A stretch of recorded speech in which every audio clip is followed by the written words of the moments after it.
बोलिए श्री सत्यनारायण भगवान की जय। विनीता भक्ति चैनल पर भक्तजनों आपको सत्यनारायण व्रत की कथा, पूजन विधि व आरती। जैसा कि यह व्रत पूर्णिमा व संक्रांति के दिन साय को स्नान आदि से निवृत्त होकर पूजा स्थान में आसन पर बैठकर आसन ले और श्री गणेश, गौरी, वरुण, विष्णु आदि सब देवताओं का ध्यान करके पूजन करें। संकल्प लें कि हे सत्यनारायण स्वामी, मैं आपका आज व्रत रखता हूँ। पुष्प हाथ में लेकर सत्यनारायण भगवान का ध्यान करें और भगवान को श्रद्धा पूर्वक फल, जल आदि सामग्री अर्पण करें और कहें कि भगवान आप इसे स्वीकार कीजिए। मुसीबतों से मेरी रक्षा कीजिए। मेरी आपको बार बार यही विनती है कि आप मेरा बार बार नमस्कार व नमन स्वीकार करें।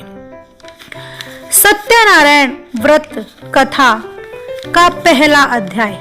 एक बार नैमिष अरण्य तीर्थ में शौनक आदि 88,000 ऋषियों ने श्री सूत जी से पूछा, हे प्रभु, इस कलयुग में वेद विद्या रहित मनुष्यों को प्रभु भक्ति किस प्रकार मिलेगी तथा उनका उद्धार कैसे होगा? इसलिए हे मुनि श्रेष्ठ, कोई ऐसा तप बताइए जिससे थोड़े समय में पुण्य प्राप्त हो जाए और मनवांछित फल मिले। वह कथा सुनने की हमारी इच्छा है। सर्वशास्त्र ज्ञाता श्री सूत जी बोले, हे वैष्णवों में पूज्य, आप सबने सर्व प्राणियों के हित की बात पूछी है। अब मैं उस श्रेष्ठ व्रत को आप लोगों से कहूंगा जिस व्रत को नारद जी ने लक्ष्मी नारायण जी से पूछा था और श्री लक्ष्मीपति ने मुनि श्रेष्ठ नारद से कहा था। सो ध्यान पूर्वक सुने। एक समय योगीराज नारद जी दूसरों की भलाई की इच्छा से अनेक लोकों में घूमते हुए मृत्यु लोक में आ पहुंचे। वहां बहुत योनियों में जन्मे हुए प्राय सभी मनुष्यों को अपने कर्मों के द्वारा अनेक दुखों से पीड़ित देखकर किस यत्न के करने से निश्चय ही इनके दुखों का नाश हो सकेगा, ऐसा मन में सोचकर विष्णु लोक को चले गए। वहां सफेद वर्ण और 4 भुजाओं वाले देवों के ईश नारायण को, जिनके हाथों में शंख, चक्र, गदा और पद्म थे, वनमाला पहने हुए थे, उनको देखकर स्तुति करने लगे। हे भगवान, आप अत्यंत शक्ति से संपन्न हैं। मन तथा वाणी भी आपको नहीं पा सकती। आपका आदि, मध्य और अंत निर्गुण स्वरूप सृष्टि के आदि भूति व भक्तों के दुखों को नष्ट करने वाले हूँ। आपको मेरा नमस्कार है। नारद जी से इस प्रकार की स्तुति सुनकर विष्णु भगवान बोले, हे मुनि श्रेष्ठ, आपको मन से क्या चाहिए? आपका यहाँ किस काम के लिए आगमन हुआ है? निसंकोच कहिए। तब नारद मुनि बोले, मृत्यु लोक में सब मनुष्य जो अनेक योनियों में पैदा हुए हैं, अनेक कर्मों के द्वारा अनेक प्रकार के दुखों से दुखी हो रहे हैं। हे नाथ, मुझ पर दया रखते हो तो यह बतलाइए कि उन मनुष्यों के सब दुख थोड़े से ही प्रयत्न से कैसे दूर हो सकते हैं? श्री भगवान जी बोले, हे नारद, मनुष्यों की भलाई के लिए तूने यह बहुत अच्छी बात पूछी है। जिस काम के करने से मनुष्य मोह से छूट जाता है वह मैं कहता हूँ। सुनो, बहुत पुण्य का देने वाला स्वर्ग तथा मनुष्य लोक दोनों में दुर्लभ एक व्रत है। आज मैं प्रेमवश होकर तुमसे कहता हूँ, सत्यनारायण जी का व्रत अच्छी तरह विधान के साथ करके मनुष्य तुरंत ही यहाँ सुख भोग पर मरने पर मोक्ष को प्राप्त होता है। श्री भगवान जी के वचन सुनकर नारद मुनि बोले कि उस व्रत का क्या फल है, क्या विधान है और किसने यह व्रत किया है, किस दिन यह व्रत करना चाहिए, विस्तार से बताइए। भगवान बोले, दुख शोक आदि को दूर करने वाला, धन धान्य को बढ़ाने वाला, सौभाग्य तथा संतान को देने वाला, सब स्थानों पर विजय प्राप्त कराने वाला, भक्ति और श्रद्धा के साथ किसी भी दिन मनुष्य श्री सत्यनारायण की शाम के समय ब्राह्मणों और बंधुओं के साथ धर्म परायण होकर पूजा करे, भक्ति भाव से सवाया दे, नैवेद्य केले का फल, घी, दूध और गेहूं का चूर्ण लेवे, गेहूं के अभाव में साठी का चूर्ण, शक्कर तथा गुड़ ले और सब खाने योग्य पदार्थ जमा करके सवाए पर अर्पण करके देवे, बंधुओं सहित भोजन करावे, भक्ति के साथ स्वयं भी भोजन करे, नृत्य गीत आदि का आचरण कर सत्यनारायण भगवान को याद करके समस्त समय व्यतीत करे। इस तरह का व्रत करने पर मनुष्यों की इच्छा अवश्य ही पूरी होती है। विशेषकर कली काल में भूमि पर यही मोक्ष का सरल उपाय है। तब श्री सत्यनारायण भगवान के दूसरी अध्याय में बताते हैं। सूत जी बोले, हे ऋषियों, जिसने पहले समय में इस व्रत को किया है उसका इतिहास कहता हूँ, ध्यान पूर्वक सुनिए। सुंदर काशीपुरी नगरी में एक बहुत निर्धन ब्राह्मण रहता था। वह भूख और प्यास से बेचैन हुआ नित्य ही पृथ्वी पर घूमता रहता था।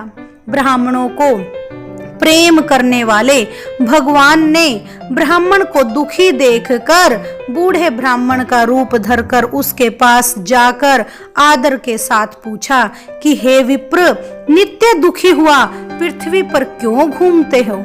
हे श्रेष्ठ ब्राह्मण, यह सब मुझसे कहो, मैं सुनना चाहता हूँ। ब्राह्मण बोला, मैं बहुत निर्धन हूँ, भिक्षा के लिए पृथ्वी पर फिरता हूँ। हे भगवान, यदि इसका उपाय जानते हो तो कृपा करके बताइए। वृद्ध ब्राह्मण बोला कि सत्यनारायण भगवान मनवांछित फल को देने वाले हैं, इसलिए हे ब्राह्मण, तू उनका पूजन कर, जिसके करने से मनुष्य सब दुखों से मुक्त हो जाता है। ब्राह्मण को सारा व्रत का विधान बतलाकर बूढ़े ब्राह्मण का रूप धारण करने वाले सत्यनारायण भगवान अंतर्ध्यान हो गए। जिस व्रत को वृद्ध ब्राह्मण ने बतलाया है, मैं उसको करूंगा, यह निश्चय करने पर उसे रात में नींद भी नहीं आई।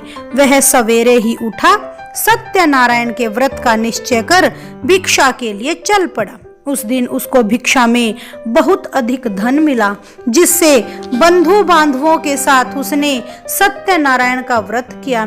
इसके करने से वह ब्राह्मण सब दुखों से छूटकर अनेक प्रकार की संपत्तियों से युक्त हुआ। उस समय में वह ब्राह्मण हर मास व्रत करने लगा। इस तरह सत्यनारायण भगवान के इस व्रत को जो करेगा वह सब पापों से छूटकर मोक्ष को प्राप्त हो जाएगा। आगे जो पृथ्वी पर सत्यनारायण व्रत करेगा वह मनुष्य भी तो सब दुखों से छूट जाएगा। इस तरह नारद जी ने नारायण का कहा हुआ यह व्रत तुमसे कहा है। हे विप्रो, मैं अब और क्या कहूँ? ऋषि बोले, हे मुनीश्वरों, संसार में इस ब्राह्मण से सुनकर किस किस ने इस व्रत को किया है, हम वह सब सुनना चाहते हैं। इसके लिए हमारे मन में बहुत श्रद्धा है। सूत जी बोले, हे मुनियों, जिसने उस व्रत को किया है वह सब सुनो। एक समय वह ब्राह्मण धन और ऐश्वर्य के अनुसार बंधु बांधवों के साथ व्रत करने को तैयार हुआ। उसी समय एक लकड़ी बेचने वाला बूढ़ा आया और बाहर लकड़ियों को रखकर ब्राह्मण के मकान में घुस गया।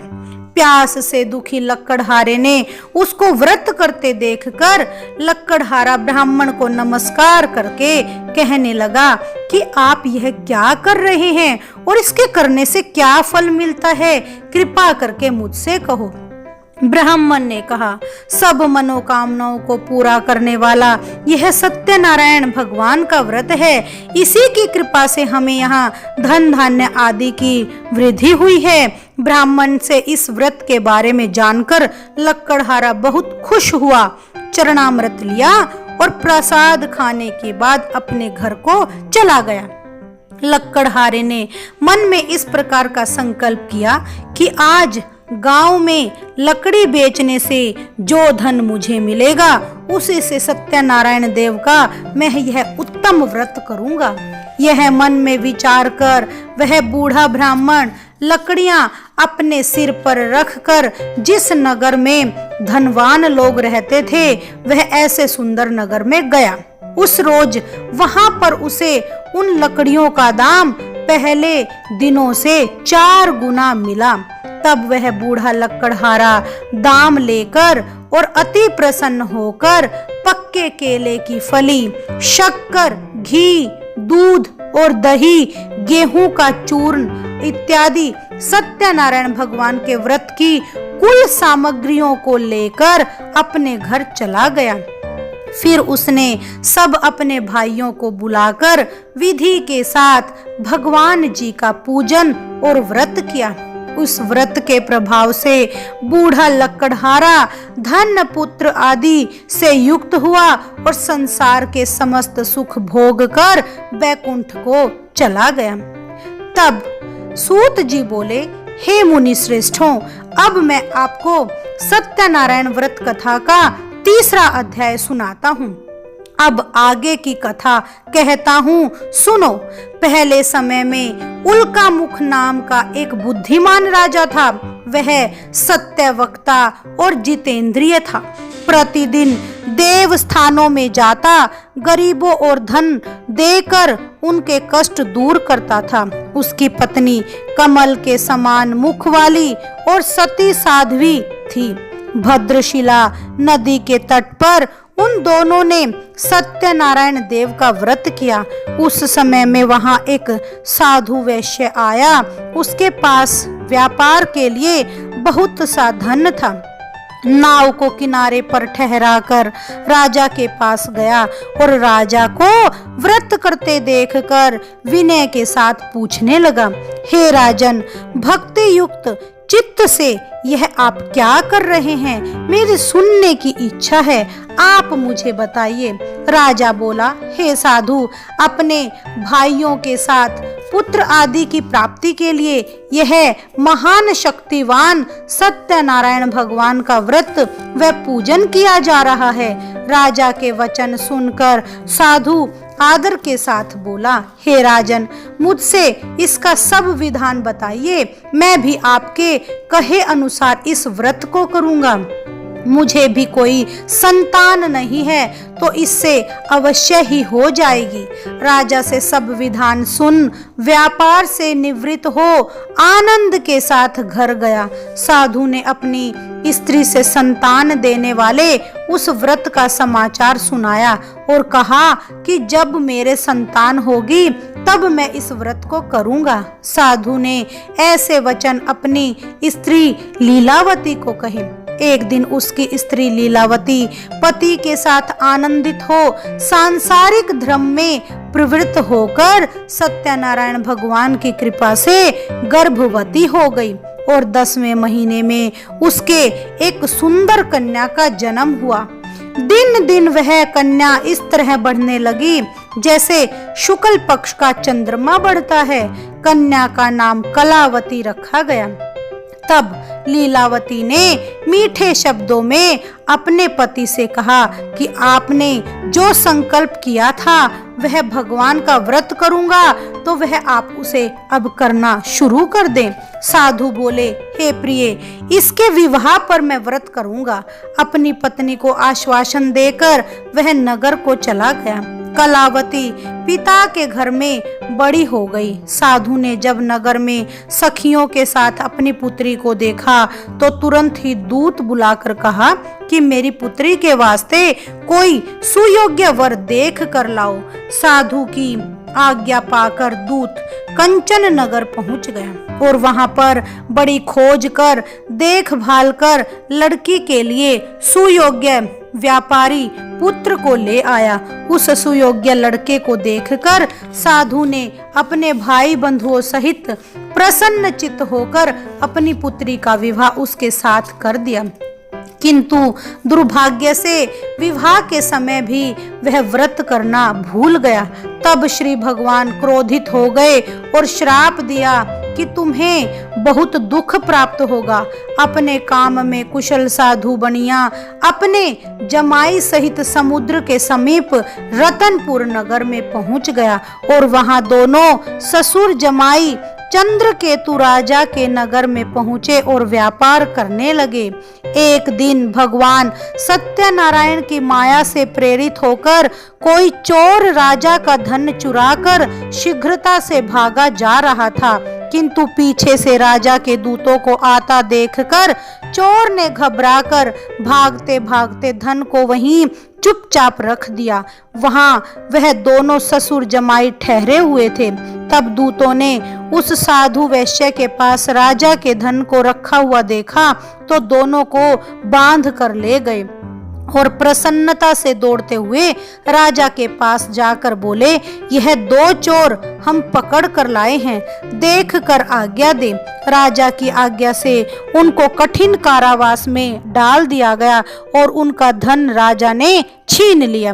उसी शाप के द्वारा उसकी पत्नी भी घर पर बहुत दुखी हुई और घर पर जो धन रखा था चोर चुरा कर ले गए। शारीरिक व मानसिक पीड़ा में भूख प्यास से वे बहुत दुखी हो अन्न की चिंता में कलावती एक ब्राह्मण के घर पर गई। वहां उसने सत्यनारायण व्रत होते देखा। वहां उसने कथा सुनी, प्रसाद ग्रहण कर रात को घर आई। माता ने कलावती से कहा, हे पुत्री, दिन में कहाँ रही, वह तेरे मन में क्या है? कलावती बोली, हे माता, मैंने एक ब्राह्मण के घर सत्यनारायण का व्रत देखा है। कन्या के वचन सुनकर लीलावती भगवान के पूजन की तैयारी करने लगी। लीलावती ने परिवार और बंधुओं सहित भगवान का पूजन किया और यह वर मांगा कि अगर मेरे पिता और मेरे पति शीघ्र ही आ जाएं तो वह उनकी प्रार्थना है कि हम सबका अपराध क्षमा करो। और सत्यनारायण भगवान, मैं आपका यह व्रत करूंगी। सत्यनारायण भगवान इस व्रत से संतुष्ट हो गए और राजा चंद्रकेतु को स्वप्न में दिखाई दिए और कहा, हे राजन, दोनों बंदी वैश्य प्रातः ही छोड़ दो और उनका सब धन जो तुमने लिया है दे दो, नहीं तो मैं तेरे धन, राज्य, पुत्र आदि सबको नष्ट कर दूंगा। राजा का ऐसा वचन सुनकर भगवान अंतर ध्यान हो गए। प्रातःकाल राजा चंद्रकेतु ने सभा में अपना स्वप्न सुनाया और तीनों वणिक पुत्रों को कैद से मुक्त करके सभा में बुलाया। दोनों ने आते ही राजा को नमस्कार किया। राजा मीठे वचनों से बोले, हे महानुभावों, भावी वश ऐसा कठिन दुख प्राप्त हुआ है, अब कोई भय नहीं। ऐसा कहकर राजा ने उसको नए नए वस्त्र आभूषण पहनवाए और जितना धन लिया था उससे दुगना धन दिलवाकर विदा किया। दोनों वैश्य अपने घर को चल दिए। इस प्रकार सूत जी कहते हैं कि अब मैं तुम्हें चौथे अध्याय के बारे में बताता हूँ। वैश्य ने मंगलाचार करके यात्रा आरंभ की और अपने नगर को चला। उनके थोड़ी दूर पहुंचने पर दंडी वेशधारी सत्यनारायण ने उनसे पूछा, हे साधु, तेरी नाव में क्या है? अभिमानवश होकर व्यापारी हंसता हुआ बोला, हे दंडी, आप क्यों पूछते हो? क्या धन लेने की इच्छा है? मेरी नाव में तो बेल पत्ते भरे हुए हैं। वैश्य का कठोर वचन सुनकर भगवान ने कहा, तुम्हारा वचन सत्य हो। ऐसा कहकर दंडी भगवान वहां से चले गए और कुछ दूर जाकर समुद्र के किनारे बैठ गए। दंडी के जाने पर वैश्य ने नित्य क्रिया करने के बाद नाव को ऊंची उठी देखकर अचंभा किया। नाव में बेल आदि पत्र देखकर वे मूर्छित होकर जमीन पर गिर पड़ा। फिर मूर्छा खुलने पर बहुत शोक करने लगा। तब उसका दामाद बोला कि आप दुखी न हो, यह दंडी का श्राप है, अतः उनके शरण में ही चलना चाहिए, तभी हमारी मनोकामना पूरी होगी। दामाद के वचन सुनकर दंडी के पास वे पहुंच गए। अत्यंत भक्ति भाव से नमस्कार करके बोला, मैंने जो आपसे असत्य वचन कहे थे उसको क्षमा करो। ऐसा कहकर महान दुख से व्याकुल होकर वे रोने लगे। तब दंडी भगवान बोले, हे वणिक पुत्र, मेरी आज्ञा से बार बार तुम्हें दुख प्राप्त हुआ है, तू मेरी पूजा से विमुख हुआ है। साधु बोला, हे भगवान, आपकी माया से मोहित ब्रह्मा आदि भी आपके रूप को नहीं जानते, तब मैं अज्ञानी कैसे जान सकता हूँ? आप प्रसन्न हो जाइए और मैं सामर्थ्य के अनुसार आपकी पूजा करूँगा। मेरी रक्षा करो भगवान, पहले के समान मेरी नौका में धन भर दो। उनके भक्ति युक्त वचन सुनकर भगवान सत्यनारायण प्रसन्न हो गए। उनकी इच्छा के अनुसार वर देकर अंतर्ध्यान हो गए। तब उन्होंने नाव पर आकर देखा कि नाव धन से भरी हुई है। फिर वह भगवान सत्यदेव का पूजन कर अपने साथियों के साथ अपने नगर को चला। जब अपने नगर के निकट पहुंचा तब दूत को घर भेजा। दूत ने साधु के घर जाकर उसकी स्त्री को नमस्कार कर कहा कि साधु अपने दामाद के साथ इस नगर के समीप आ गए हैं। ऐसा वचन सुन सती ने बड़े खुशी के साथ सत्यदेव का पूजन कर पुत्री से कहा, मैं अपने पति के दर्शन को जाती हूँ, तू कार्य पूरा करके शीघ्र आना। माता के वचन सुनकर कलावती प्रसाद छोड़ पति के पास गई। प्रसाद की अवज्ञा के कारण सत्यदेव भगवान रुष्ट हो उसके पति को नाव सहित पानी में ही डुबा दिया। कलावती अपने पति को न देखकर रोती हुई जमीन पर गिर गई। इस तरह नौका को डूबा हुआ तथा कन्या को रोता हुआ देख साधु दुखी होकर बोला, हे प्रभु, मुझसे या मेरे परिवार से जो भूल हुई है उसे क्षमा करो। उसके दीन वचन सुनकर सत्यदेव भगवान प्रसन्न हो गए और आकाशवाणी हुई, हे साधु, तेरी कन्या मेरे प्रसाद को छोड़कर आई है, इसलिए इसका पति अदृश्य हुआ है। यदि वह घर पर जाकर प्रसाद ग्रहण करे, खा कर लौटे तो इसे इसका पति अवश्य मिलेगा। आकाशवाणी से ऐसा सुनकर कलावती ने घर पहुंचकर प्रसाद खाया। फिर उसने आकर अपने पति के दर्शन किए। तब वैश्य परिवार के सब लोग खुश हुए। फिर साधु ने बंधुओं सहित सत्यदेव भगवान का विधि पूर्वक पूजन किया। उस दिन से हर पूर्णिमा व संक्रांति को सत्यनारायण का पूजन करने लगा। फिर इस लोक के सुख भोग कर स्वर्ग को चला गया। इस प्रकार सूत जी कहते हैं कि मैं अब आपको 5वां अध्याय सुनाता हूँ। मैं जो यह कथा कहता हूँ सुनो। प्रजा पालन में लीन तुंगध्वज नाम का राजा था। उसने भी भगवान का प्रसाद त्याग कर बहुत दुख पाया। एक समय वन में जाकर पशुओं को मारकर बड़ के पेड़ के नीचे आया। उसने भक्ति भाव से ग्वालों को बांधुओं सहित सत्यनारायण भगवान का पूजन करते देखा। राजा देखकर भी अभिमान वश होकर न वहां गया और न ही नमस्कार किया। जब ग्वालों ने भगवान का प्रसाद उसके सामने रखा तो वह प्रसाद को त्याग कर अपनी सुंदर नगरी को चला गया। वहां उसने अपना सब कुछ नष्ट पाया तो वह जान गया कि यह सब कुछ भगवान ने किया है। तब वह विश्वास कर ग्वालों के समीप गया और विधि पूर्वक पूजन करके प्रसाद खाया तो सत्यदेव भगवान की कृपा से सब जैसा था वैसा ही हो गया। सुख भोग कर मरने पर स्वर्ग लोक को पहुंचा। जो मनुष्य इस परम दुर्लभ व्रत को करेगा भगवान की कृपा से उसे धन धान्य की प्राप्ति होगी। निर्धन धनी होता है, बंदी बंधन से मुक्त होकर निर्भय हो जाता है, संतानहीनों को संतान प्राप्त होती है, सब मनोरथ पूर्ण करके अंत में बैकुंठ धाम को जाता है। जिन्होंने पहले इस व्रत को किया है उनके दूसरे जन्म की भी कथा है। जैसे वृद्ध शतानंद ब्राह्मण सुदामा का जन्म लेकर मोक्ष को प्राप्त हुए, उल्का मुख नाम का राजा दशरथ होकर बैकुंठ को प्राप्त हुए, साधु नाम के वैश्य ने मोर ध्वज बनकर अपने पुत्र को आरे से चीरकर मोक्ष को प्राप्त किया, महाराज तुंगध्वज ने स्वयं भू होकर भगवान के भक्ति युक्त कर्म कर मोक्ष को प्राप्त किया है।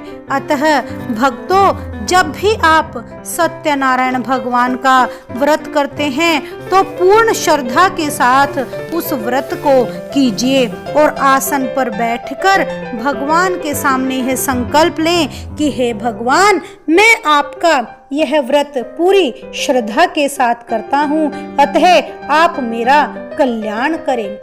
बोलिए सत्यनारायण भगवान की जय।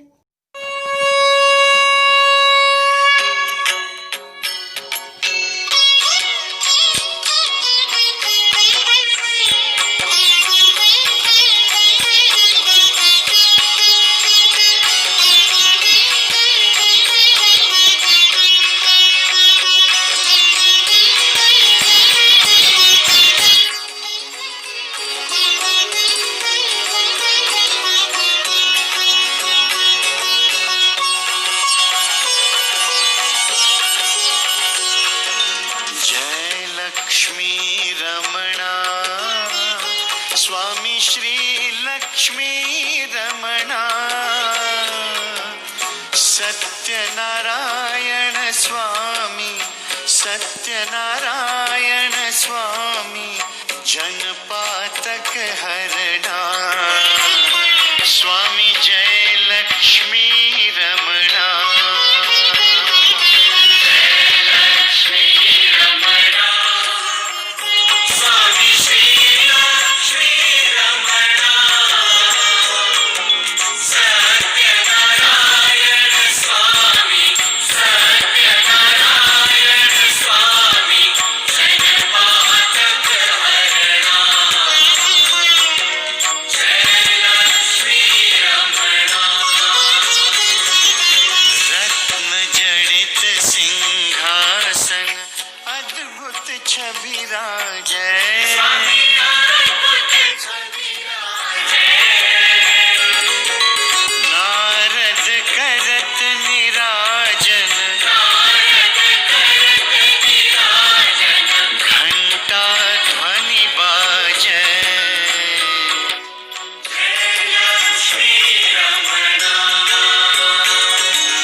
दीनी।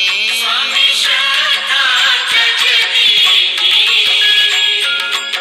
सो फल भोग्यो प्रभु जी, सो फल भोग्यो प्रभु जी। फिर स्तुति कीनी। जय लक्ष्मी रमणा।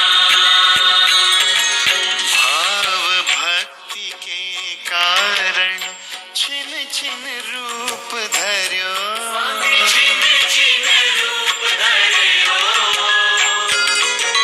श्रद्धा धारण कीनी। श्रद्धा धारण कीनी। तिनको काज सर्यो। जय लक्ष्मी रमणा। बाल बाल संग राजा वन में भक्ति करी। स्वामी मन में भक्ति करी। मन वांछित फल दीनो। मनवांछित फल दीनो। दीन दयालु हरि। जय लक्ष्मी रमणा। चढ़त प्रसाद सवायो कदली फल मेवा। स्वामी कदली फल मेवा।